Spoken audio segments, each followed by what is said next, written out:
Buen día a todos.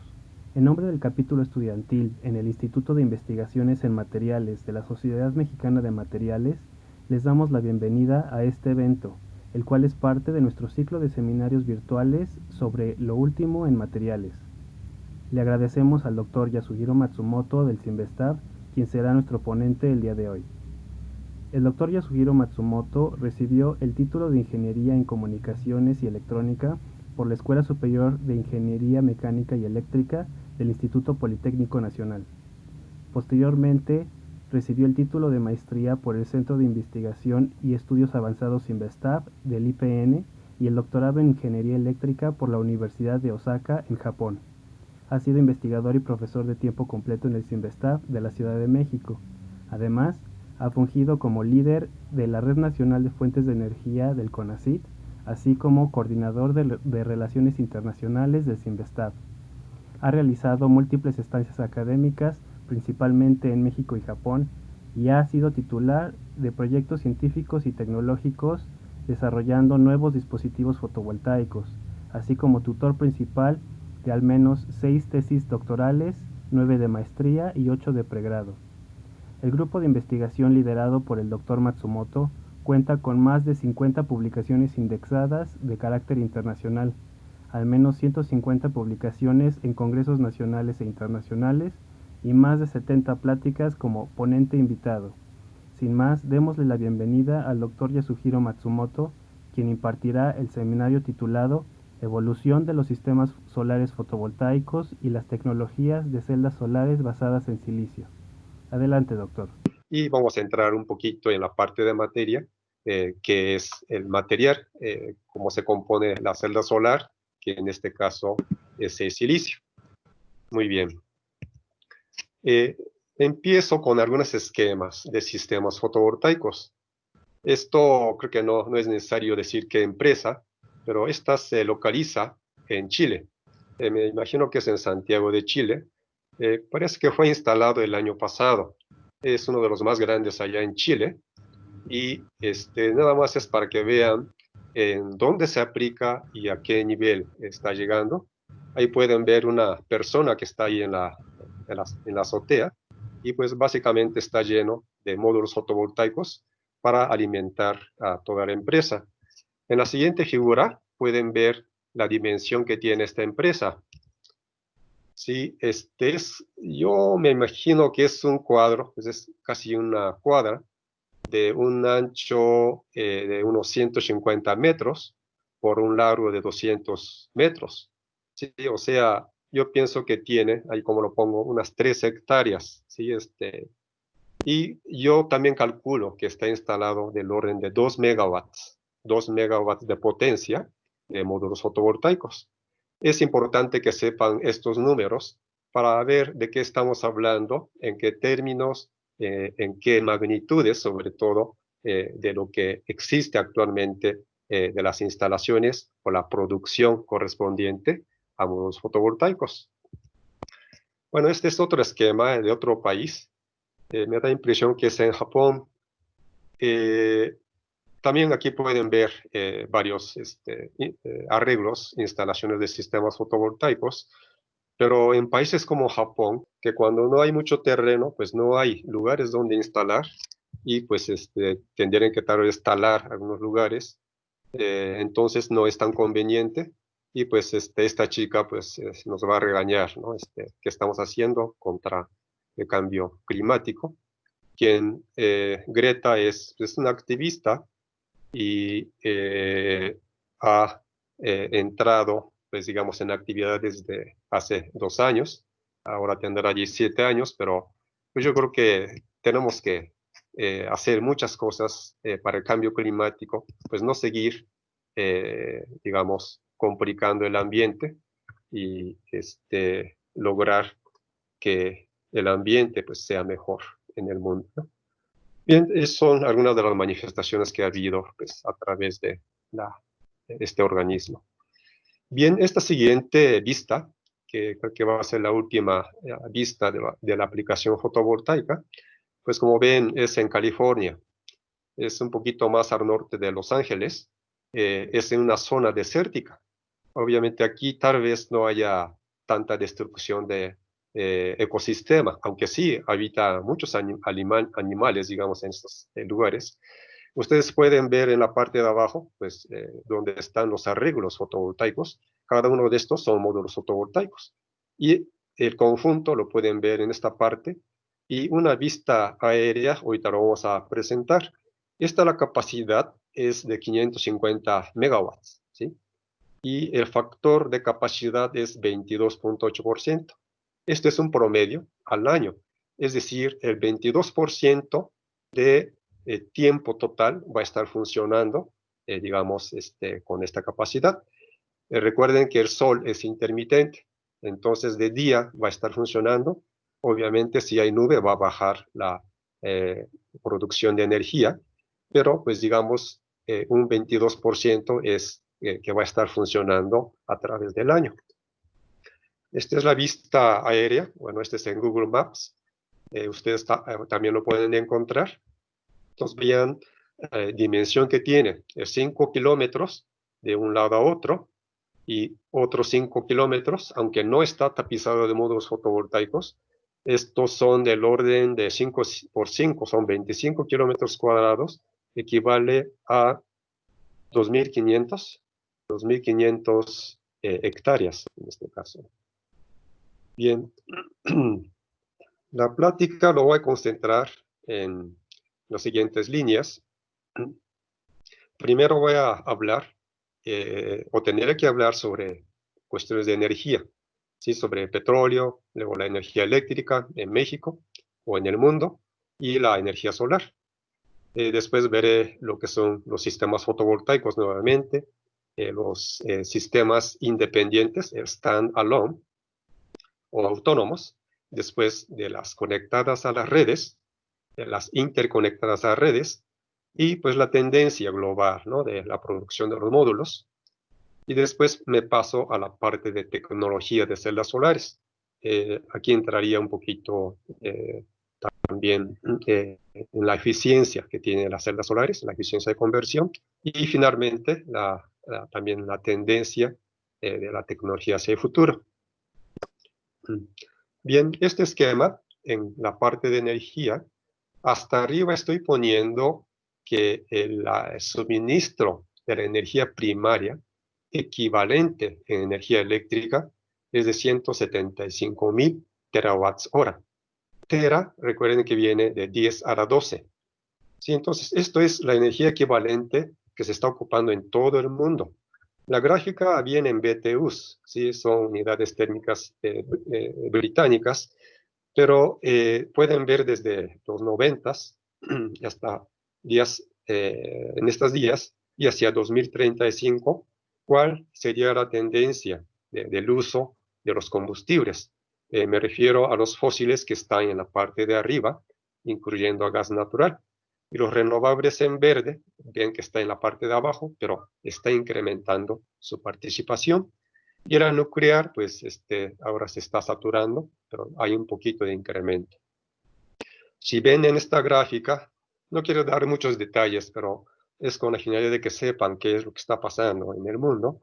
Entre 2000, digamos, 3 hasta 2010, bueno, en ese lapso, vean por qué se incrementó el uso del carbón, coal. Este incremento se debe básicamente al desarrollo en China.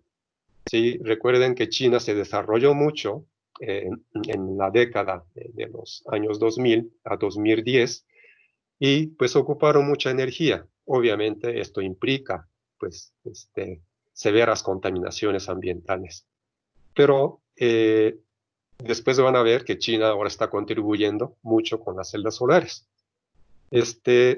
Arriba decía 175.000 terawatt hora y abajo dice que la participación de energía eléctrica incrementa cada vez más.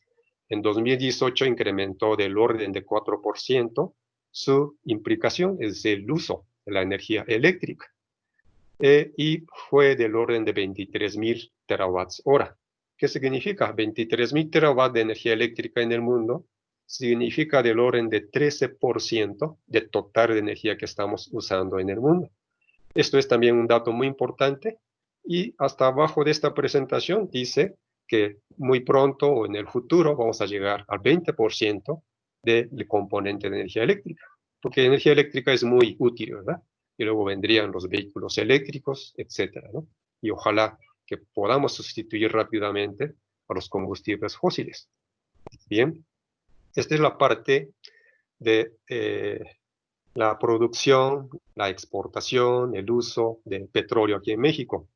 Esta gráfica lo pude obtener ya hace varios años, creo que fue en 2014 por el doctor Isidro Morales, y pues nos muestra desde 1938, que fue la expropiación de petróleo aquí en México, y si ven por 1976 incrementa el componente azul.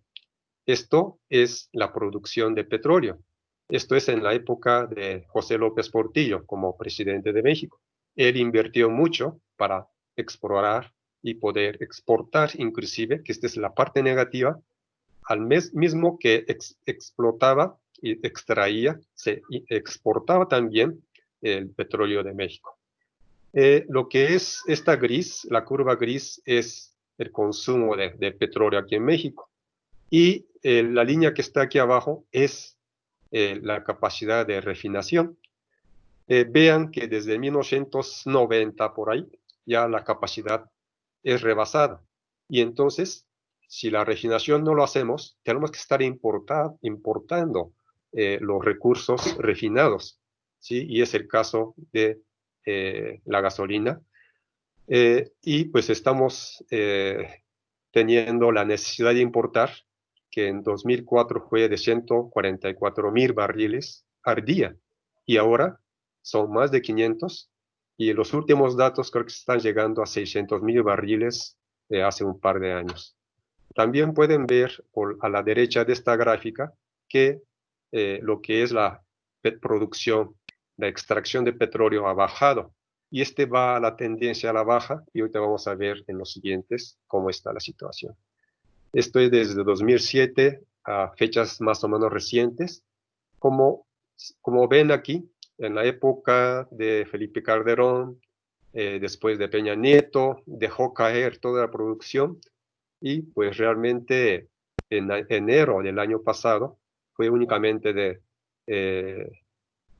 1,65 millones de barriles, ¿sí? Es decir, pues fue cayendo todavía, y pues ya no se puede extraer una buena cantidad de petróleo en México. Pasando al sector eléctrico en México, este es una de las presentaciones más recientes que obtuve, y pues es a diciembre del año pasado. Pueden ver cuáles son las fuentes que va a generar la energía eléctrica por tecnología aquí en México. Pueden ver que el ciclo combinado, ¿sí?, es casi del 40%, la térmica convencional, que ahora como que quieren usar más el combustorio para quemar y producir energía eléctrica. Y por los demás, aquí todos son también en relación a hidrocarburos. Y en esta parte viene la parte referente a las energías renovables. Hidroeléctrica, que es una buena componente de los renovables, y que México ha tenido un buen componente desde hace tiempo. Y aquí vienen las nuevas tecnologías. Sí, la solar fotovoltaica, del orden de 4,4%, eoloeléctrica, que es casi el doble de esto, etcétera. Eh, la energía eléctrica consumida hace 4 años fue del orden de 320 terawatt hora, esto es, durante todo el año. Y la energía producida por recursos convencionales, que es toda esta parte, fue del orden de 80%, y los renovables, aunque aquí representa un 30% de capacidad instalada, lo que pudo lograr dar de energía fue del orden de 20% de esta cantidad. ¿Sí? Recuerden que los renovables no va a estar funcionando las 24 horas. Obviamente tampoco estos convencionales, pero tanto eólico como sistemas fotovoltaicos, pues pueden trabajar un cierto tiempo nada más al día, ¿verdad? Esto es una gráfica que seguramente muchos de ustedes lo han visto y que Richard Pérez lo resumió de esta forma. La parte de izquierda son renovables, que está dentro del sol, que puede ser viento, biomasa, la parte hidroeléctrica o el agua, geotérmica, que todo es, digamos, renovable. Y fuera del sol están los no renovables. Las unidades están, esa es una potencia, ¿verdad? En el caso del Sol, 23.000 terawatts. Esto es una unidad de potencia, digamos, por segundo, ¿no? Y obviamente es algo que es renovable, que está constantemente pasando esta energía. El consumo total de energía, esto es en 2009, ya no es esta, sino del orden de 20 terawatts. Eh, si multiplicamos por el tiempo para hacer de energía, pues esto es lo que da del orden de 175.000 terawatt hora, y esto fue en el año 2018. Entonces se requería del orden de 20 terawatt constantes para suministrar pues, la energía en el mundo. Entonces vean, si necesitamos 20 terawatt o necesitábamos hace 2 años, pues vean cuántas posibilidades tenemos de los renovables sin ocupar los convencionales o los fósiles en este caso. Los fósiles, si los juntamos y si vamos a este ritmo, tal vez se nos acabaría, pues digamos, en unos 50 años. Entonces, tenemos que ir forzosamente a las renovables. Bien, se va muy rápido el tiempo, así es de que me tengo que apurar. Este es un esquema de mapa de Viene, Latinoamérica, parte de Estados Unidos. Son horas de sol en promedio al día, que está dado en kilowatt hora por metro cuadrado.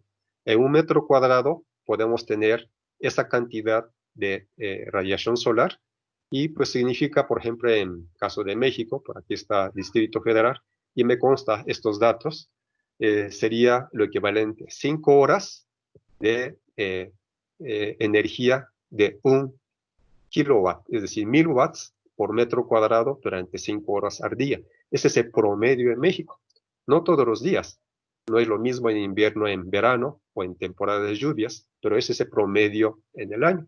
Y es una radiación muy buena. Fíjense que aquí en Sonora, en el desierto, realmente es donde hay bastante radiación. Y el TOPAZ 7, vimos que fue en California, pues es en estas regiones, ¿no? Bien, seguimos al siguiente eh, tema, sistemas fotovoltaicos, pues sistemas independientes o autónomos. Antes de entrar, pues les comento que esta figura es muy importante para ver todo lo que es en torno al campo de sistemas fotovoltaicos, desde materiales primarios o elementales, y pues los componentes electrónicos, otros materiales, es balance de sistema, y esto es para manufactura de módulos, y después materiales para construir, herrajes, y pues se llega a manufactura, construcción de diferentes empresas, y hasta abajo viene, pues digamos, empresas privadas donde va a recibir energía eléctrica, gobiernos, los productores independientes, este es el sector, la compañía eléctrica, ¿no? O como individuos, ¿no? Entonces, el día de hoy nada más vamos a ver esta parte, principalmente. Entonces, ¿qué es el sistema fotovoltaico? Pues tenemos un módulo fotovoltaico. Obviamente, tenemos que tener una radiación para generar la energía eléctrica. Actualmente, una eficiencia de conversión de más de 10 hasta unos 20%. Entonces, un módulo fotovoltaico de 1 metro cuadrado, pues puede tener esta cantidad de energía durante las horas. En caso de México, les comenté que son 5 horas. Podemos tener por metro cuadrado entre 100 a 200 watts al día.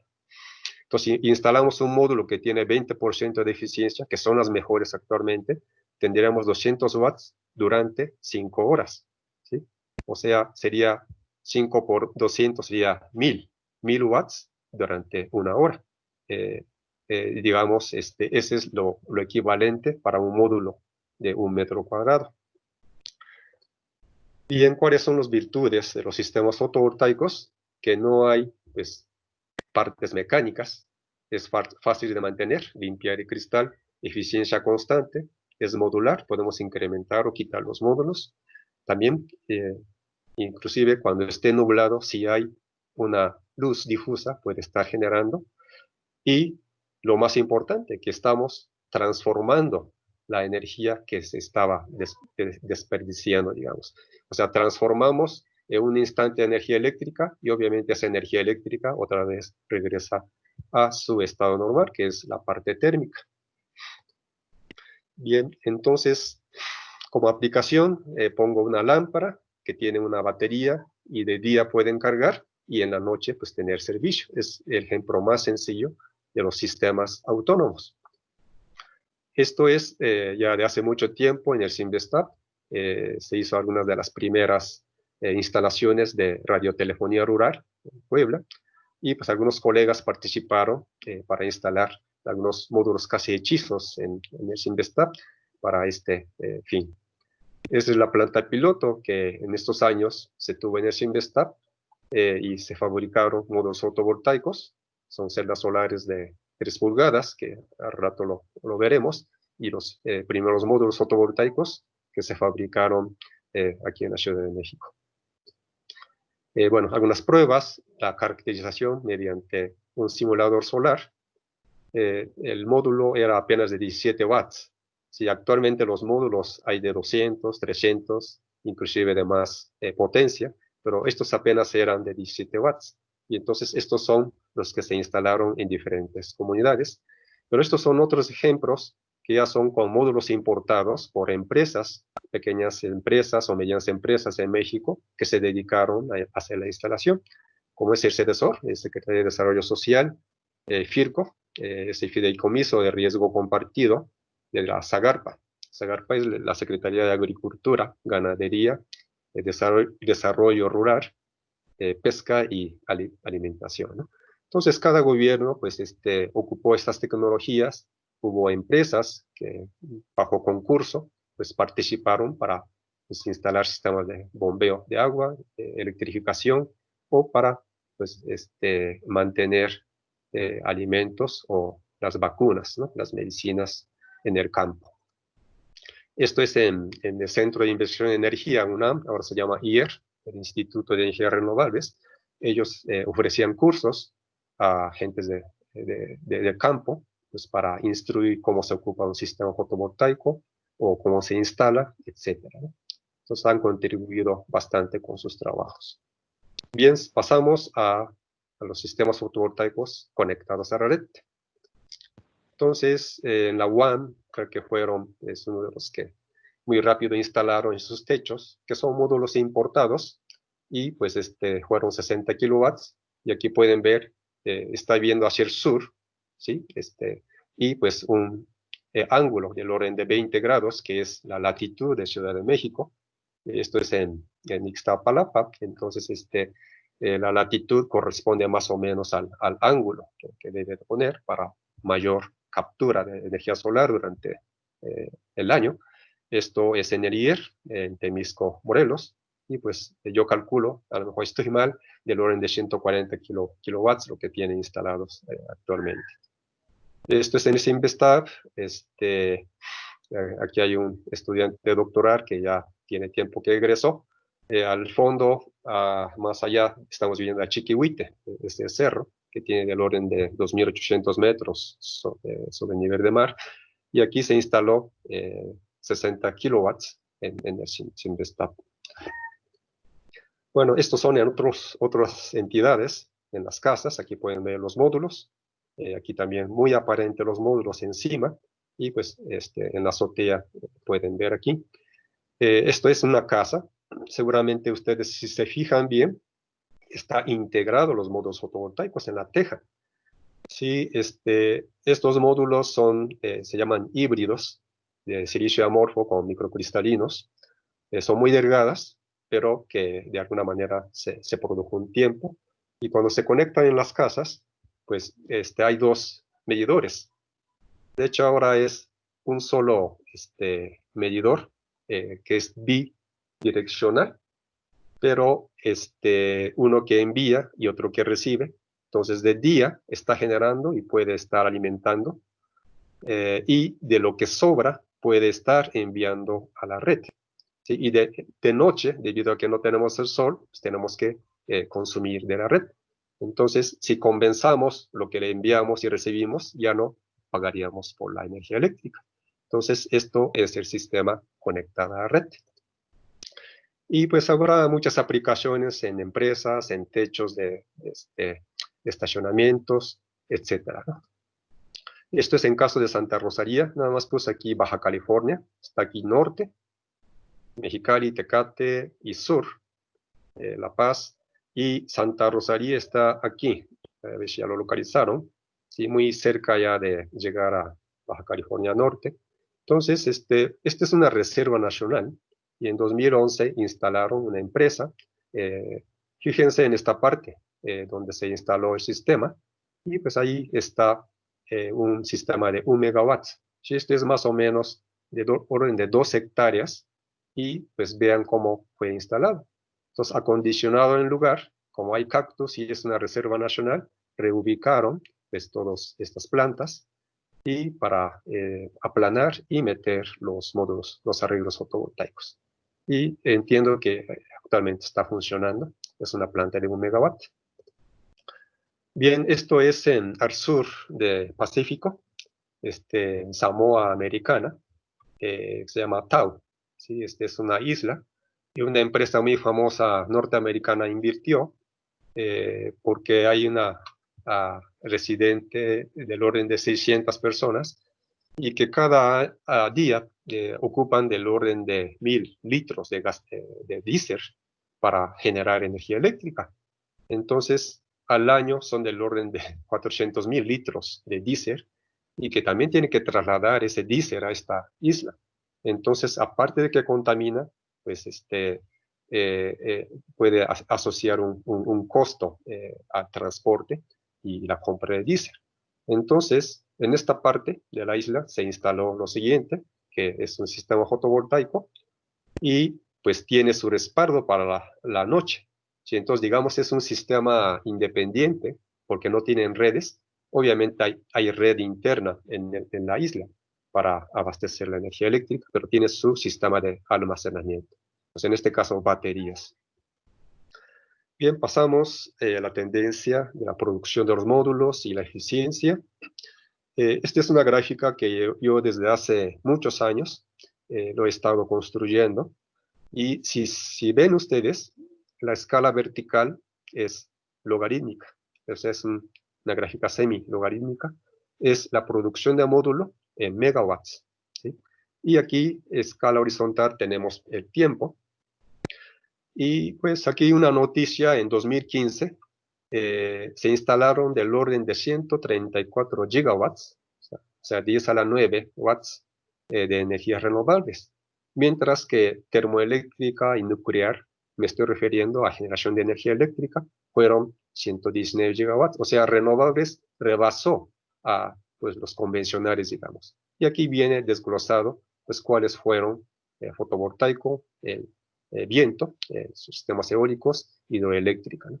Entonces, la contribución, digamos, de la renovable ha estado incrementando. Entonces, en los 90s, 80s, 90s y hasta año 2000, las empresas alemanas, japonesas, americanas producían el 80% de los módulos fotovoltaicos, y hasta año 2000. Y después viene China y Taiwán. El crecimiento hasta el año 2000 fue del orden de 15% en cuanto a la producción de los módulos, mientras que después del año 2000, China y Taiwán contribuyeron del orden de 40% de incremento anual, y ellos son los que actualmente producen del orden de 70% de los módulos fotovoltaicos en el mundo. Y pues aquí pueden ver de en qué orden de magnitud se ha estado manejando año con año, y ahorita pues ya estamos llegando al año 2020, y ya estamos hablando de cientos de gigawatts instalados al año. Entonces, esta es la tendencia actual, y es logarítmica. Bueno, esta es otra tendencia en donde pueden ver cómo ha venido bajando el precio de los módulos fotovoltaicos con la capacidad instalada. Vean que las dos escalas son logarítmicas. Entonces, mientras va aumentando la instalación, la cantidad de producción e instalación, pues también el costo se va reduciendo. Yo recuerdo en los inicios de los 90, yo creo que estaríamos acá, sí, en la planta piloto que les mostré al inicio, nos costaba del orden de $12 producir los módulos fotovoltaicos. ¿Sí? Mientras que el costo internacional era del orden de $8. O sea, no podíamos ya competir con la planta piloto ahí en el Simvestab. Y actualmente vean hasta dónde viene. Ahorita está del orden de 30 centavos del dólar por watt. ¿Sí? Esto es en los módulos fotovoltaicos. Y va bajando muy rápidamente. Aquí hubo, no sé si puede ser por la crisis financiera de Lehman en Estados Unidos, pero más bien esto fue por la falta de abastecimiento de silicio, el polisilicio. Entonces, fue tanta la cantidad de silicio que se requería que las empresas ya no podían comprar, no podían extraer la materia prima. Y entonces, pues, incrementó el costo, ¿sí? O permaneció el costo sin bajar. Y después otra vez bajó el costo. Bien, entonces ahora vamos a ver, esto es al 2013, pero quería que vieran ustedes la tendencia. Sí, les comenté que hasta el año 2000 países como Estados Unidos, Alemania, Japón eran los productores, pero vean cómo fue desprendiendo lo que es China y Taiwán, y pues esta es la cantidad total. Entonces actualmente esta línea se siguió y China y Taiwán son los que producen más hacia la fecha. Y a los otros países se quedaron muy rezagados porque no pueden competir contra China, digamos. Bueno, esto es la parte de la capacidad instalada, también es al 2013, y pueden ver aquí en varios colores. En azul, que es muy grande aquí en las primeras partes, es en Europa, básicamente en Alemania. Después entra lo que es China y los demás países que lo pueden ver aquí. En 2013, la capacidad instalada fue de 37 gigawatts, ¿sí? O sea, 37.000 megawatts. Y está distribuido en Europa, en Asia Pacífico, en América. Entra Canadá, Estados Unidos, México o América Latina. Y China misma se instaló la mayor cantidad, más de 10 gigawatts en ese año. ¿Sí? Esto es en relación a Alemania.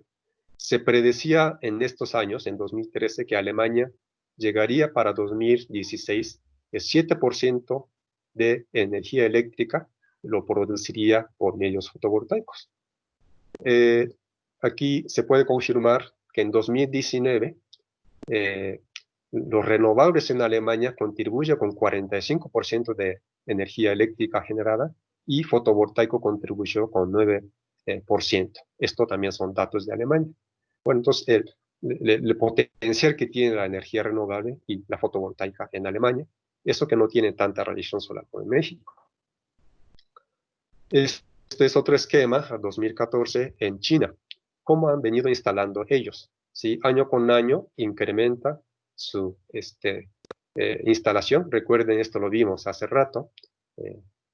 Más de 10 gigawatts que instalaron en un solo año en China. Obviamente la escala en China es muy diferente, pero lo han instalado en escalas grandes, son los parques fotovoltaicos o pues, sistemas distribuidos. Estos son los edificios, son las casas, etc. Ahora, ¿qué es un gigawatt en México? Si nosotros pudiéramos instalar un gigawatt en México, por ejemplo, en la Ciudad de México, se podría alimentar a 500 casas. Es decir, cada casa tendría 2 kilowatts de módulos fotovoltaicos y que en muchas casas yo creo que es una cantidad bastante buena para dar la energía necesaria. Y entonces un gigawatt puede alimentar a 500 casas, ¿sí? Pues vean lo que los chinos están haciendo y que esto van a llegar hasta más de 50 gigawatts en los años recientes, ¿sí? Entonces, Les recuerdo ahorita que en México en total está instalado del orden de 3 gigawatts en toda la República actualmente. Eso en los últimos años por la subasta. Pero sí, hemos tenido algunos problemas de hacer las pruebas, reabrir, y tampoco ya no hay subastas, ¿no? Obviamente hay muchas cosas que revisar, pero es para que ustedes sepan qué significa un gigawatt. Sí, la fábrica allá en Chile, en Santiago de Chile, vimos que era del orden de 2 megawatts. ¿Sí? Ya hablar de gigawatts ya es mayor. Bien, eh, vamos a seguir. Entonces, la tecnología de celdas solares de silicio.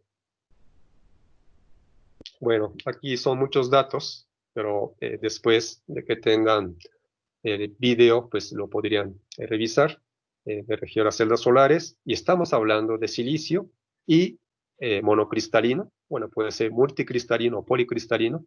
Hay otro que se llama tipo listón, pero pues ahorita estamos enfocados en esta parte. Pero vean que hay otros tipos de materiales, y ustedes que están, la mayoría de los estudiantes interesados en materiales, y obviamente habrá profesores que estén escuchando y que manejan diferentes materiales compuestos, y otros que son pues, las orgánicas o sensibles a los colorantes, que son los orgánicos, pero sí pueden ver una variedad de materiales para fabricar las celdas solares. Pero ahorita vamos a concentrarnos únicamente en esta parte. Y esto también es un diagrama de la eficiencia de conversión a través de los años. Y pueden ver que la eficiencia de conversión no es tan fácil incrementar. Y en caso de silicio, creo que es esta que vemos en azul marino, la que ha venido, y pues vean que en muchos años ha sido muy constante, o sea, no sube la eficiencia de conversión. Estos son del grupo 3,5 de arsénido de galio, que son los más eficientes y que llega a más de 47% de eficiencia. Pero esto ya es otro tipo de uso. Son muy caros los materiales, sean espaciales o de concentración. Entonces, ahorita estamos hablando únicamente de silicio. Vamos a quedarnos en silicio actualmente. Bien, entonces esta es la gráfica expandida, digamos, de la eficiencia de la celda solar. Vean que desde los 40 han pasado 80 años al 2020. ¿Sí? Entonces inició con 1, 2 o 3% de eficiencia, y actualmente estamos llegando a 26,6 o 26,7% como las mejores celdas solares, pero en el laboratorio. Para producción en masa, los módulos están en este porcentaje, y actualmente los módulos que están comercializando están en 19 o 20% de eficiencia. Por eso es que les comenté hace rato, ¿no?, que producía 200 watts en un metro cuadrado. Bien, entonces vamos a hablar de la celda solar, que tiene un espesor del orden de 0,15 a 0,25 milímetros, ¿sí? Las micras. Y a diferencia de los volumétricos, le decimos volumétrico porque sí podemos, si son submilimétricas, podemos tocar y lo podemos palpar, pero hay otros que son de películas delgadas, como es en caso de silicio amorfo, que es una micra nada más. Pero el día de hoy no vamos a hablar de estas celdas solares, nos vamos a concentrar en este. ¿Cómo se crece el cristal? Por método de Czocolarsky. Es un crisol donde se pone el polisilicio, la materia prima ya purificado, y con bobinas de radiofrecuencia se calienta y se derrite el material, se pone aquí. Esto tiene del orden de 7 nueves de pureza, o sea, 99,99999% de pureza, como silicio, ¿verdad? Que no existe en la naturaleza, sino hay que refinar. Y pues aquí se crece cristal con una semilla, con un cristal, y pues es de método de tiramiento. Se gira y se tira, y entonces aparece un meñisco, se empieza a enfriar, y de la parte fundida, pues se empieza a levantar, digamos, el lingote, y desde la punta, que es en esta parte, pues se forma el cristal, y pues se puede hacer cristales mucho más gruesos, ¿verdad? Entonces, después de esto, se corta en obleas. Y recuerden que esta tecnología es de la microelectrónica. Para hacer transistores, circuitos integrados. Y entonces, en Una oblea pueden hacer decenas, cientos, inclusive miles de dispositivos semiconductores, como son los diodos, transistores, etcétera, y como les comenté ahorita, los circuitos integrados. Pero una celda solar usa toda la oblea. Entonces, esto es lo que ya hace mucho tiempo en Isinvestab fabricamos, y pues son de las que alcanzamos de las mejores eficiencias. Todavía es muy pobre en esos años, pero para nosotros era una buena eficiencia estas celdas solares. Tiene una capa antirreflejante, por eso se ve un poco azul, y para las tiras de metal para hacer la conexión. Actualmente al menos tiene 20 centímetros de diámetro, o sea, 8 pulgadas, y pues la eficiencia que les comenté. Bien, también hablando de la radiación solar, pues tiene diferentes espectros, desde ultravioleta, la región visible y la infrarroja. Entonces, es como aprovechar todo este espectro. Entonces, es la dificultad porque es un solo material que es el silicio. Entonces, uno es de que hay reflexión por los contactos metálicos, aquí se refleja la luz. Otro, porque la superficie de la celda solar es otro material diferente al aire, entonces tiene su índice de refracción, entonces también un reflejo. Y otros que sí entra, pero también se refleja y se escapa. Y entonces, ¿cómo podemos incrementar la eficiencia, ¿no? Entonces tenemos que manejar inclusive la luz, la óptica de la celda solar. Entonces tenemos que ver en términos de reflexión, refracción, absorción o inclusive transmisión. Entonces, vamos a ver el diagrama de banda de una celda solar. Es muy sencillo lo que estoy poniendo aquí, lo más sencillo, pero una unión PN, hay una región P y otra región N. Estas líneas punteadas son lo que se llama niveles de Fermi, y es muy útil para ver cómo interactúan los portadores de carga, que son los electrones y huecos. Entonces la luz H nu que entra va a impulsar los electrones que están en la banda de valencia, un nivel que es del orden de 1.1 electronvolts en caso de silicio. Habrá pues, energías muy grandes como el componente ultravioleta que impulse los electrones muy arriba, y hay una termalización, o sea, va bajando, digamos, y se diluye y se escapa el calor. Es decir, se está desperdiciando una cantidad de energía ahí. Y hay otros que no alcanzan a llegar a la banda de conducción debido a que la energía, la región infrarroja no es suficiente. Entonces, este es lo más principal, digamos, para ver de que hay reflejo que entra en la superficie, otros que sí lo absorbe y otros que se transmite y no se utiliza, pero hay diferentes términos ópticos que tenemos que ver. Bueno, entonces, si ustedes se fijan, normalmente el silicio es gris, pero tiene una capa antirreflejante para evitar el reflejo, y también tiene una textura.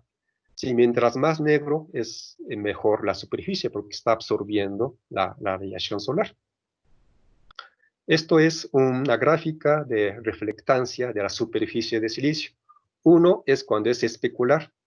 Cuando vimos que se cortó la oblea, se ve muy brillante, que es como papel aluminio. Entonces, el 40% de la luz que entra en esta longitud de onda, pues se refleja. Y es mucha reflexión. Pues por eso es que lo vemos como vidrio, como si fuera espejo.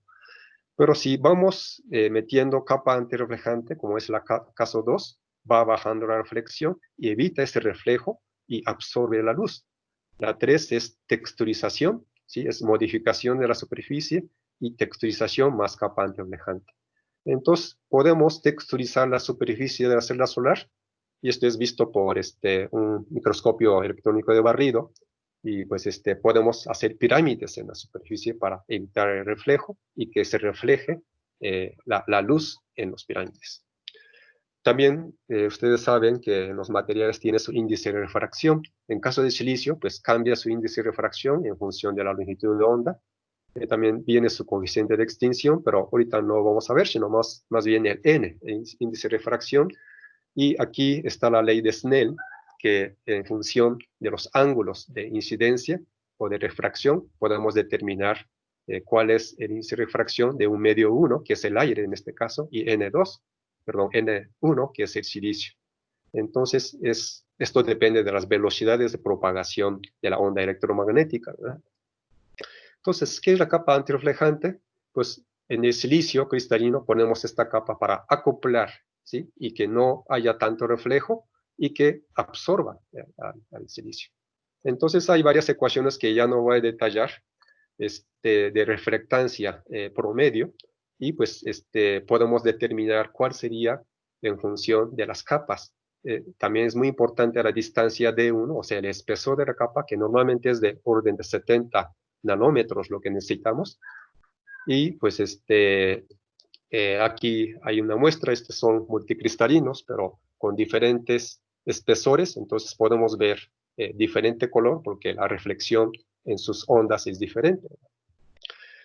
Ahora, pasando a las celdas solares, tienen contactos, se inició con 2 barras y después con 3, con 4, y creo que es de 1, 2, 3, 4 barras, y se va incrementando porque tenemos que recolectar a los portadores, a los electrones, y mientras más barras y más delgadas, pues se puede recolectar más fácilmente. Entonces, las tendencias son módulos monocristalinas, la que estamos hablando, policristalinas o de películas delgadas. Pues sí, de 2 tiras, el bus bar, se va incrementando, y ahora está de moda de half cut, o sea, se corta a la mitad de la celda solar, y este es más eficiente porque la caída de la tensión a través de resistencia en serie es menor. Entonces ahora hay módulos que aquí indico la potencia, y que ponen mitades de las celdas solares interconectadas para mejorar, digamos, el rendimiento del equipo. Fue una exposición de Green Expo en World Trade Center el año pasado que estuve. Ya estaban anunciando estos módulos. De hecho, ahorita ya hay módulos de más de 450 y hasta 500 watts. Pero aquí pueden ver el bus bar también, ¿no? Que tiene pues hasta 9, ¿verdad? Muy delgadas, pero así recolectan eficientemente los portadores de carga. Entonces son técnicas, ¿no? Para mejorar la eficiencia. Bien, entonces, ¿cuáles son las tendencias del futuro?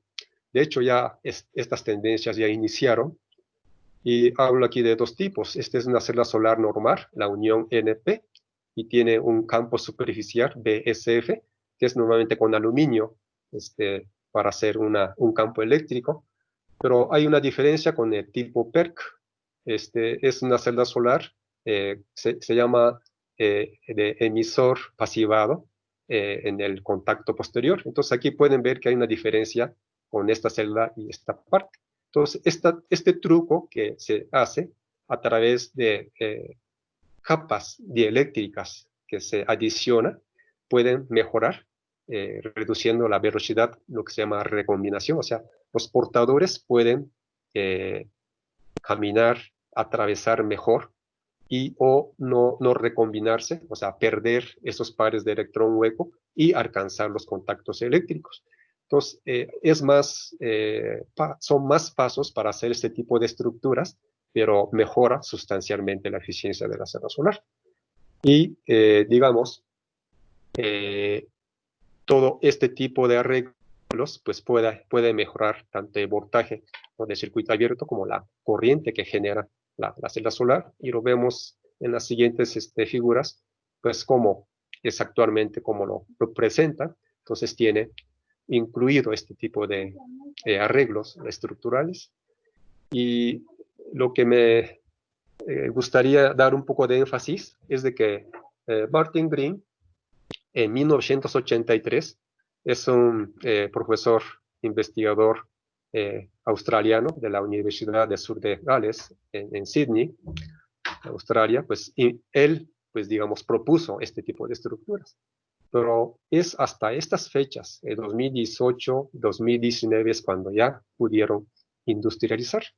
Entonces, esta es una novedad que impulsó. Aquí pueden ver la eficiencia que una empresa, también desde China, logró fabricar la celda solar con esta tecnología, digamos, ¿no? Y que puede llegar, pues, muy fácilmente hasta 21% con esta tecnología. Bueno, ¿qué es lo que hace PERC? Pues, a diferencia de las celdas solares, el PERC, pues debido a que puede recolectar más portadores, digamos, en la parte inferior, pues tiene pues mayor respuesta. O sea, la parte infrarroja pues tiene mayor respuesta y puede aprovechar más cantidad de fotones en esa región, o sea, de infrarroja, y en respuesta espectral también se refleja que tiene mayor ganancia y por eso es que mejora la eficiencia. Y esto yo lo tomé en un congreso noviembre pasado en Xi'an, en China, de un congreso fotovoltaico internacional allá en Asia. Y pues pueden ver aquí, pueden ver en años 2018, 19, 20 y luego hacia futuro y están prediciendo que el tipo PERC va a empezar a ganar, pues, digamos, terreno comparado a los convencionales. Y también ahorita pueden ver aquí IBC, ahorita les explico qué es. Este es de heterounión, pero PERC es el que se estima que va a ganar el mercado, ¿no? Hay otras tendencias de tecnologías, hacer más delgadas las tiras y enterrar, ¿no?, dentro de la celda solar con láser. Esto tiene que quitar las rebabas y enterrar el metal. Entonces no ocuparía tanta área que reflejaría la luz. Obviamente aquí viene texturización y pues otras celdas solares más bonitas, digamos, que hay contactos en la parte de atrás. Entonces arriba aquí se concentra la energía, pero no hay busbar arriba, ¿verdad? No hay busbar, sino en la parte de atrás se recolecta los electrones o los huecos y pues está interdigitado en la parte de abajo. Entonces son técnicas muy sofisticadas, pero que pueden mejorar un poco la eficiencia. Y esto es de la tecnología IBC. De todos los contactos está en la parte de abajo, ¿sí? Entonces hay algunas pérdidas dentro del material, que es el silicio cristalino, y pues se reduce la pérdida total del orden de 4.4%, pero esto es lo que se llama interdigitado, interdigited back contact. Entonces todo el contacto PIN está en la parte de atrás y arriba, como ven, es pura superficie donde entra la luz. Entonces son tecnologías que posiblemente vayan hacia allá. Finalmente, esta es una gráfica de la inversión de los últimos 10 años en energías renovables en el mundo. Vean cuánto ha invertido China, 758 mil millones de dólares, ¿sí? Eso es lo que ha invertido China en los últimos 10 años. Estados Unidos, Japón, etc. Aquí hay varias comunidades europeas y en total suma del orden de 700 mil millones de dólares. La comunidad europea en su conjunto también ha invertido bastante, es la suma de varios países, ¿verdad? México está por acá, 23 mil millones. Estos han sido inversiones por los productores muchas veces independientes. Si el gobierno creo que no ha contribuido mucho en México, sino han sido las iniciativas privadas las que están generando energía en sistemas eólicos o fotovoltaicos. Entonces, como conclusión, pues ha habido un gran incremento mercado fotovoltaico y que ha estado incrementando a razón de 40% la producción. Ahora se está saturando un poquito. Eso va a depender mucho de China, la política en China, pero ellos son los que han impulsado con Taiwán.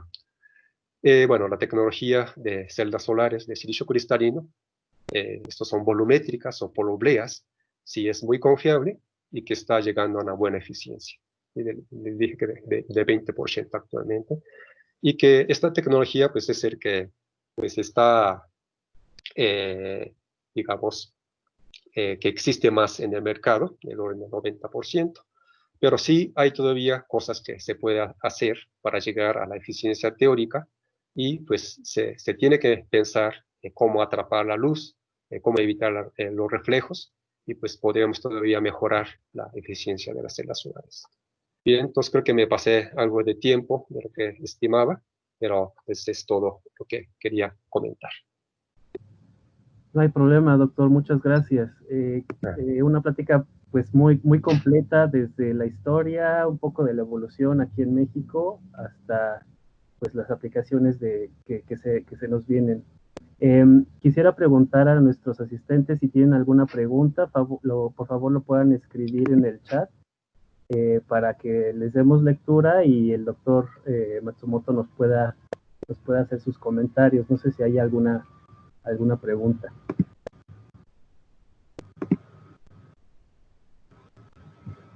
Nos pregunta, doctor, nos pregunta Liliana Romero, muchas gracias por la plática y su pregunta es, ¿cuáles son los principales retos para el desarrollo y aplicación de celdas solares en México que usted considere?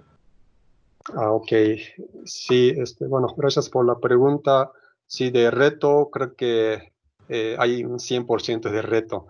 Realmente, a pesar de que muchas instituciones, sea en la UAM, en la UNAM, en el POLI, Sinvestap, hemos estado trabajando en celdas solares, algunos en materiales, otros en caracterizar las celdas solares, otros en evaluar o instalar como sistema fotovoltaico.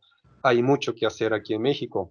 De los 3 gigawatts que les comenté en caso de los parques fotovoltaicos de México, pues la mayor parte son importadas, ¿sí? A pesar de que podríamos desarrollar la tecnología en México, ahora se importan. Y esto creo que es inevitable, porque China ha arrasado con todo el mundo, con Estados Unidos, con los europeos, con los asiáticos, otros países como Corea o Japón. China es el que lleva la punta y ha bajado mucho el costo. Y si sus productos son buenos, yo creo que sí, vamos a comprar. Entonces, lo que necesitamos en México el reto es formación de recursos humanos, que sí, es para seguir desarrollando mejores celdas solares, materiales, ya les mostré que hay muchos tipos de materiales, y después la integración de estos en sistema fotovoltaico. O sea, la gente también tiene que saber cómo instalar estos módulos, aunque sean importados, qué cuidado se tiene que tener, qué calidad, cómo debe de ser la instalación para que estos funcionen y que pues, contribuya en la parte social y económica en el país. Entonces sí, creo que hay muchos retos. Ha habido muchos proyectos como los CEMIES, Centro Mexicano de Energías, por ejemplo, ¿no? Pero creo que se requieren muchas inversiones como para seguir avanzando y obviamente la participación también de la industria y que hay algunas industrias que han intentado y que ahora han estado ensamblando módulos fotovoltaicos en México, que hay muchas. Pero sí, habrá muchos retos y también la política pública. Si CFE ahora dice, no, pues vamos a usar, en lugar de radiación solar, vamos a usar combustibles fósiles, pues ya nos echó a perder todo. Entonces son cosas que la política pública tampoco está muy bien determinada y pues yo creo que tenemos que actuar para impulsar y por eso es que les puse lo de Greta Thunberg, ¿verdad? Entonces tenemos que ser un poco activistas en ese sentido, pues para pensar en el ambiente y pues ocupar un recurso que tenemos aquí en México. De acuerdo, muchas gracias. Nos pregunta Sergio Antonio, ¿cómo ve usted la situación a futuro de las energías renovables en México con respecto a las nuevas políticas? Justamente. Sí, justamente, sí, les he comentado, sí, no sé si es el actuar o la forma de hacer las cosas de esta nueva administración la 4T, ¿verdad? Obviamente ellos también tienen algunas razones, ¿no? De poder ocupar la tecnología nacional, recursos que tenemos aquí en México, que todavía tenemos petróleo, que tenemos carbón, ¿no? Entonces, gas natural no lo tenemos, pero como vieron, una buena parte de generación de energía eléctrica es gas natural. Entonces, habría muchas cosas que revisar y interactuar con los políticos, con los senadores, con los diputados, y que pues se tendría que pensar en una mejor posibilidad hacia el futuro. Esto no creo que sea para 2 o 3 años, sino es a través de varios sexenios. Entonces, sí, tenemos que eh, al menos entre los académicos, científicos, ambientalistas, y pues ver cuáles son las posibilidades en México, qué recursos tenemos, qué tecnología podemos implementar, y sí, tenemos que cambiar muchas de las leyes o las reglas que existen actualmente. De acuerdo. Nos pregunta Yuritsi, con respecto a las demás energías renovables, ¿cuáles son las áreas de oportunidad de las celdas solares, además de la eficiencia? Ah, ok. Bien, siempre lo de las celdas solares es un reto. No nada más porque queremos investigar por investigar, sino lo que podemos encontrar es que siempre hay oportunidades de mejorar las cosas. Inclusive a lo mejor podemos ir más allá de la teoría. La eficiencia teórica es de 30% en silicio. Ahorita está en 26,7. Esto se ha quedado, no han podido rebasar en los últimos 3 años. ¿Sí? O sea, es un reto, pero siempre los humanos pues tenemos, pues, digamos, la habilidad de seguir buscando y pues mejorar la eficiencia, o lo contrario a eso sería bajar el costo. Entonces, ocupar menos material, hacer más eficiente el dispositivo, y entonces es lo equivalente a bajar el costo, y aunque sea con una eficiencia de 20%, eso sería muy bueno, o de otras tecnologías como películas delgadas. Entonces, hay muchos retos, hay muchas cosas que se deben de seguir haciendo, y en México yo creo que sí, la gente se debe de interesar en esta parte, y como vieron, hay una gama muy grande de celdas solares. Y obviamente en la aplicación de sistemas fotovoltaicos es otro reto, ¿sí? Entonces, había cuestiones social, culturales, de conocimientos que tenemos que estandarizar, tenemos que educar también a la gente que va a ocupar. Entonces, habría muchas cosas que en forma nacional debemos de proponer y realizar. Ok, de acuerdo. Una siguiente pregunta. Eh, ¿Existe alguna geometría óptima en los paneles solares para que se pueda tener una mejor eficiencia? Ok, geometría óptima. Lo que ahorita se me vendría a la mente es, ahora empiezan en comunidades europeas, por ejemplo, o en Asia o en Estados Unidos, la integración de los módulos fotovoltaicos en los edificios. Entonces, por ahí vieron, en Japón una casa tenía una teja, ¿verdad? Entonces, ahí se integran los módulos fotovoltaicos. Entonces, se ve muy bien y no como una caja que está encima de la teja o arriba de las casas. Entonces, actualmente sí, los módulos son rectangulares o cuadrados, tienen un cierto espesor. Lo que podría haber es de que ahora son bifaciales, que la luz que viene de abajo, el reflejo, que son los albedos, pues también entre por la parte de atrás y que pues genere más energía eléctrica. Pero también la tecnología de películas delgadas hace que los módulos sean más delgadas y que se pueden ocupar pues plásticos, ¿no? O polímeros, y hacerlo muy flexible y inclusive enrollar. Y entonces, tal vez la forma no es tan importante, pero dependiendo de los arquitectos, por ejemplo, de las casas, de los que decoran las casas, en las paredes, por ahí vieron algunas imágenes, pues tal vez sí pueda haber algo decorativo y que cambie la morfología, la estructura de los módulos, pero en principio, por el momento yo creo que es los módulos como están, y cada vez lo hacen más delgadas, más ligeras y pues más duraderas, ¿no? Que es también muy importante. De acuerdo. Voy a combinar un par de preguntas. Nos preguntan sobre si tiene algún efecto la temperatura del lugar donde se instalan los módulos, y también sobre cuál es, por ejemplo, el tiempo de vida y la capacidad de reutilización o recuperación de los componentes de estos módulos. Sí, muy interesante pregunta. Inicio por la parte, la última. Digamos, ahorita está muy, digamos, es una situación que hay que apurarse. ¿Cómo recuperar, ¿no? Cómo reciclar los módulos fotovoltaicos? No les comenté en la plática, pero al año se está produciendo el orden de 100 gigawatts, ¿sí? Les comenté ya 70% entre Taiwán y China. ¿Qué significa 100 gigawatt al año? Es del orden de 2 kilómetros cuadrados cada día, ¿sí? Estamos inundando 2 kilómetros cuadrados de módulos fotovoltaicos cada día. Y los módulos pues, pueden durar del orden de 25, 30 años. Eso es lo que garantiza los fabricantes. Y eso ya es un estándar internacional. Obviamente, si queremos ir a 40, 50 años sería mucho mejor, pero ahorita está en los 25 años. Entonces, después de esos 25 años, ¿qué vamos a hacer con esos módulos? Va a ser pues, un basurero de módulos fotovoltaicos. Entonces, sí, hay muchas empresas que ya se están responsabilizando para recuperar, recoger los módulos que ya no funcionen. Y hay otras empresas en otros países que ya están haciendo su negocio. Tal vez debe de haber un costo asociado en recoger los módulos. Y obviamente están viendo cómo recuperar los componentes, el vidrio, el marco de aluminio, lo que son los polímeros, normalmente son el EVA, el etilvinil acetato, y la celda solar, que es el silicio, pero que viene pastas de aluminio que se ocupan, o pastas de plata, son los metales, pues digamos, más relevantes.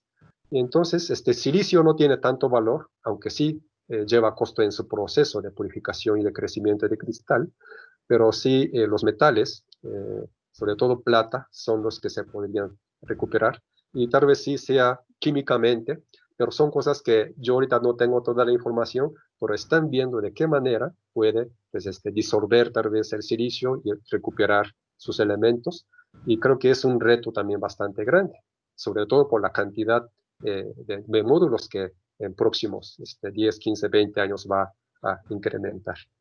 A ver, otra pregunta, no sé si me faltó. Sobre la temperatura de Ah, los lugares donde se instalan. muy bien, eso es muy, muy buena pregunta. Eh, las celdas solares, cada tipo de material tiene su coeficiente de temperatura. En caso de silicio tipo monocristalino o policristalino, el coeficiente de temperatura es del orden de menos 0,4 o menos 0,5%. ¿Qué significa? Por cada grado centígrado que incremente la temperatura de la celda solar, va a perder 0,5% de su potencia. ¿Sí? Esto es algo intrínseco a la propiedad del semiconductor, que es el silicio. Y entonces, normalmente las celdas solares están expuestas bajo la radiación solar y trabajan a 60 grados, algunos llegan a 70 grados. Entonces, esa diferencia de 30 a 40 grados con la temperatura ambiente hace reducir del orden de 15 a 20% de eficiencia, ¿sí? De la potencia, en este caso me refiero. Pero ni modo, si no exponemos bajo la luz no va a funcionar. Entonces lo que podemos hacer es levantar los módulos para que pase un poco de viento y entonces bajaría la temperatura del módulo, ¿no? Entonces no es conveniente pegar al techo, en caso de silicio cristalino en este caso. Entonces son varias cosas que se puede hacer. Claro, si lo pueden enfriar, sería mucho mejor, pero enfriar también necesitaríamos energía. Entonces sí, al menos no es pegar al techo y levantar para que el viento que haya pues pueda bajar la temperatura. Perfecto. Hay mucho interés aquí en las preguntas sobre si nos pudiera dar, entonces, de su opinión, cuál de los tipos de celdas sería el más eficiente y por otra parte, en qué área de todo el proceso de producción y de desarrollo se puede mejorar más. Ajá, muy bien. Bueno, les presenté muy rápido el mapa, la gráfica de NRER. NRER es el Laboratorios Nacionales de Energía Renovable, allá en Golden, Colorado. Es un laboratorio nacional muy grande y de los mejores en el mundo. Ellos son los que sacan esa tabla de eficiencias y lo pueden bajar por ahí. Entonces, la mejor que les señalé rápidamente fue los de arsenio de galio, son los compuestos 3,5. Sí, bueno, arsenio de galio, fósforo, indio, son varios compuestos del grupo 3,5 de la tabla periódica de los elementos. Entonces les señalé que alcanzaba una eficiencia del orden de 45 hasta 47%, y muy pronto seguramente van a llegar a 50% de eficiencia. Pero estas celdas solares, por ser un material muy caro, usan bajo concentración. O sea, son celdas solares de 1 milímetro cuadrado y ahí concentran 100 veces, 400 veces, 1000 veces con una lupa, digamos. Normalmente usan lentes de Fresnel para concentrar la luz. Pero si concentran la luz, tienen que estar normal a la incidencia de la radiación solar. Es decir, necesitan un seguidor solar, que se llama tracking. Entonces es un mecánico, ¿no? A dos ejes. Pero sí, son celdas muy eficientes y sus módulos creo que actualmente son más de 35% de eficiencia. Bueno, el costo yo creo que se triplica o cuadriplica. Y entonces no nos conviene pagar eso y mejor nos quedamos con silicio, ¿sí?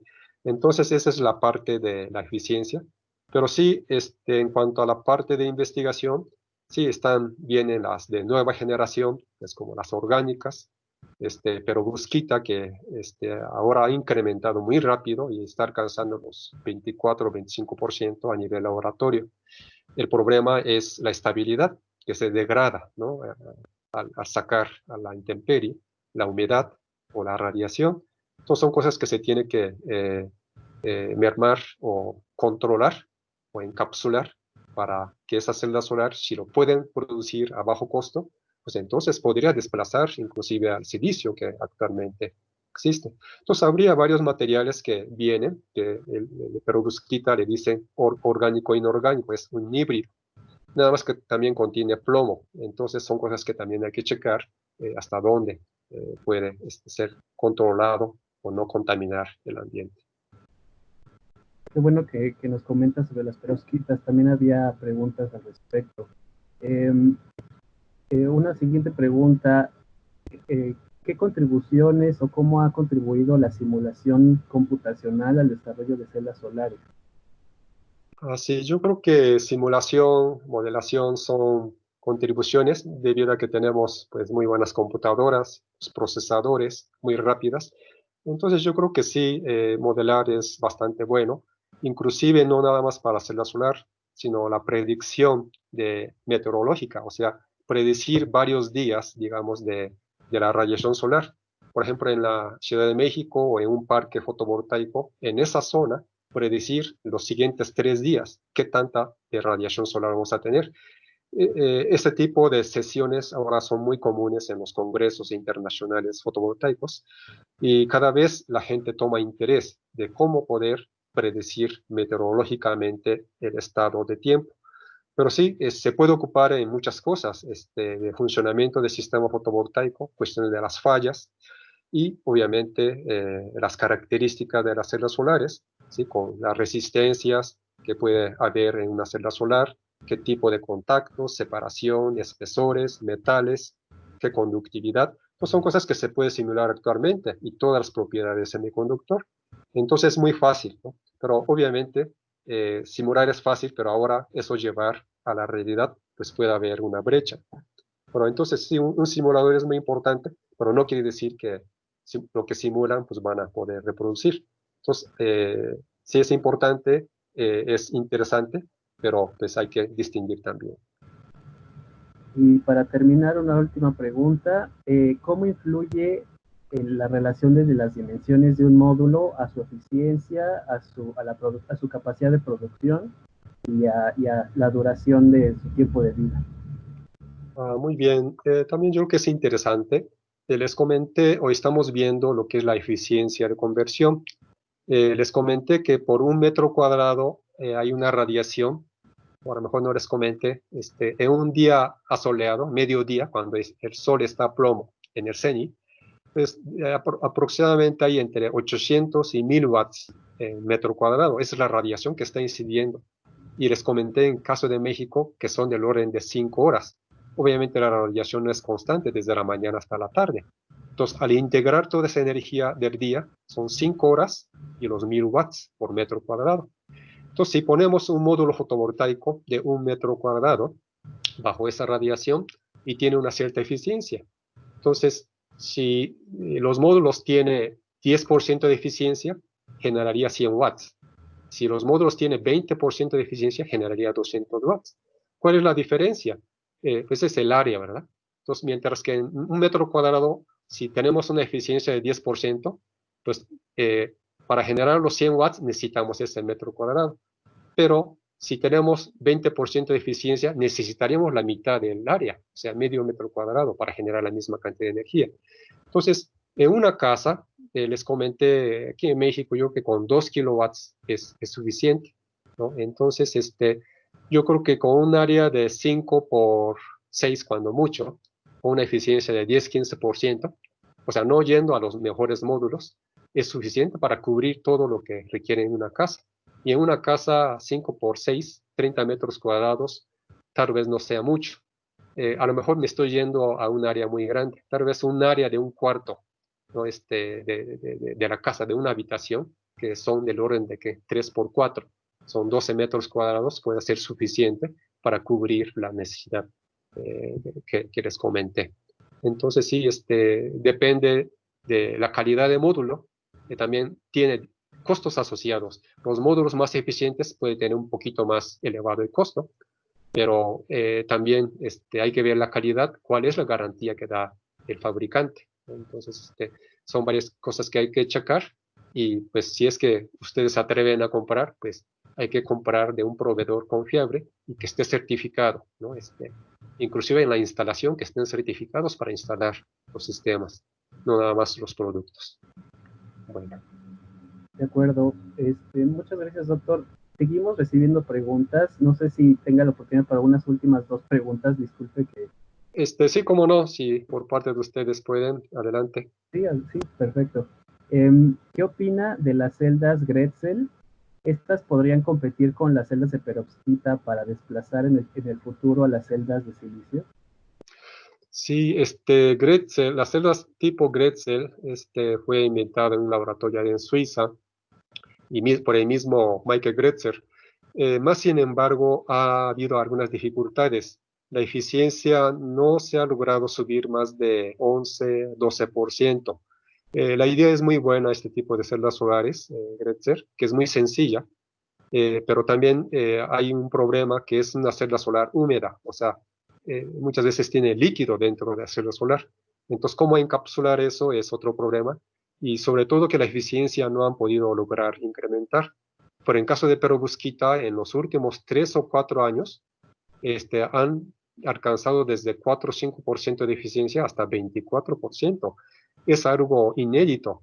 Ustedes vieron que en el caso de silicio cristalino nos hemos tardado 80 años llegar desde 1 o 2% de eficiencia hasta 26 o 27. Pero perovskita en 3 o 4 años alcanzaron veintitantos por ciento. Hay una gran diferencia. Pero de Grätzer sí, yo pienso que no hay mucha, digamos, esperanza, digamos. De hecho, mismo Michael Grätzer ahora se dedica a los compuestos, como el cobre indio, galio, selenio, ¿no? Entonces, está dedicando él a otros tipos de compuestos. Entonces, de Grätzer creo que ahorita ya no habría, al menos que sea un mercado muy específico para uso interno, por ejemplo, ¿no? O las orgánicas inclusive, uso decorativo tal vez, ¿no? Pero comercializar Grätzer tal vez no habría mucha posibilidad. Es mi opinión, ¿eh? De acuerdo. Nos preguntan sobre la combinación de un sistema la combinación de un sistema fotovoltaico con un sistema de calentamiento solar para aprovechar la temperatura del sistema fotovoltaico y hacerlo más eficiente. ¿Usted cree que esto sería posible o viable? Sí, es una muy buena idea. De hecho, hay algunas empresas en el mundo que se dedican a hacer esto. Sí, en lugar de separar los módulos fotovoltaicos y los colectores, los calentadores solares, se conjuntan, hacen híbrido, y entonces mientras calientan el agua, se enfría las celdas solares y ya existe y algunos no lo venden. Yo creo que el problema podría ser un poquito, digamos, la rigurosidad para instalar o para mantener estos sistemas. O sea, la idea yo que funciona y se podría implementar y tal vez pueda mejorar, ¿no?, estas ideas. Sin embargo, si no he visto que entre mucho en comercialización, tal vez por las dificultades de instalar o de mantener, o tal vez en aspectos de costos. Pero sí es una muy buena idea para en el futuro, ojalá que se pueda combinar y que desprenda este tipo de tecnología. Perfecto, pues con esto damos cierre a este seminario tan interesante y del cual aprendimos, yo creo que todos aprendimos bastante. Le agradecemos, doctor Yasuhiro Matsumoto, por su disposición y su gran pues, conocimiento que nos compartió el día de hoy. También le damos las gracias a todos nuestros asistentes. Como sabrán, esta sesión fue grabada y entonces posteriormente les haremos llegar el acceso a la grabación por si gustan repasar alguno de los temas tan amplios que se dieron aquí. También les comentamos que tenemos otros seminarios y cursos virtuales planeados dentro de estos próximos 2-3 meses, así que si gustan seguirnos en nuestras redes para estar al tanto. Y pues con esto ahora sí damos cierre. Muchas gracias a todos. Muchas gracias. Hasta luego. Hasta luego.